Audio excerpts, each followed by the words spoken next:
Hello gardening friends, welcome to Backyard Basics. Winter's coming and it's time to protect those plants. You know, we can garden all winter here if you do a little bit of protection. We don't have that many freezes, but those are the nights that set everything back. So what I like to do is go out and protect them with some materials that are available all over the market. You find it in packages, you might find it in bulk rolls. It's called the floating row cover. Nice name, huh? Simple name. There are two different weights that I use. This is a real lightweight one. Use it quite a bit in the springtime when things are warming up and you still need some air circulation and a little bit of frost protection. And it gives you several degrees of protection from an actual freeze, but maybe 4. That's all about what you get out of it. And if it was going to be really cold, you might add 2 layers of this if that's what you want to do. Then you'll have it ready for springtime also. There's another size though, when it's going to be really nice and cold. This is one that will take you down much further. And so you'll get at least 6, maybe even up to 8 degrees protection. Some people claim that they get more protection than that. So this is a nice thick one right here. You can see the difference between the 2 looks of them in my hand in there.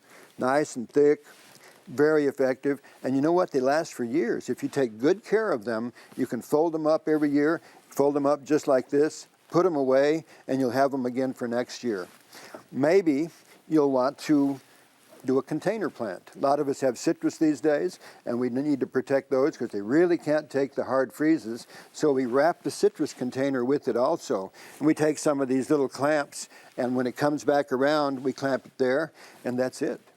Doesn't take too much more than that. You know, although when we do these things, we may need some more heat, and so we'll use some of these Christmas tree lights that are available. Don't use the LED type because they are not producing any heat. So it's that old-fashioned kind that you'll be using out there, and they're pretty darn effective. I would encourage you to get some of those.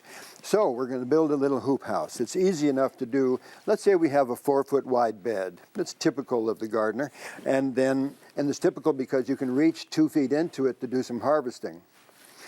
So this is a 6-foot long piece of PVC. This is one that we've used for many years. And in order to anchor it over that 4-foot area, I put a piece of rebar in there. Now I'll go by the hardware stores and get it already cut. You cannot cut rebar very easily. So we get about an 18-inch piece. This will be driven into the soil on each side of the bed. Here's what it looks like once it's over that. The plastic doesn't have to go into the soil, just that piece of rebar, and it'll settle down nicely. You put another one on this side, and there you have the hoop house. It doesn't need to be tied together.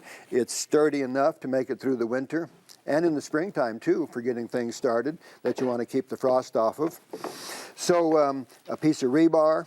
If you have a 4-foot wide bed, you'll use this kind of PVC.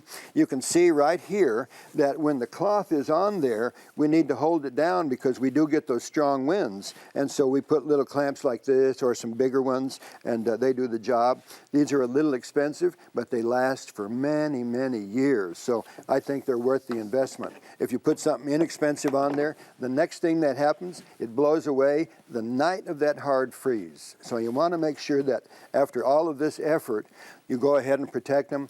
The cloth won't blow off. The heat can be retained with those Christmas tree lights, and you've got a garden that you can use all winter long. And we can do that here. Grow all kinds of things, plus get a good start into the springtime. So, easy enough to do, even for mere mortals, just getting started in the organic gardening.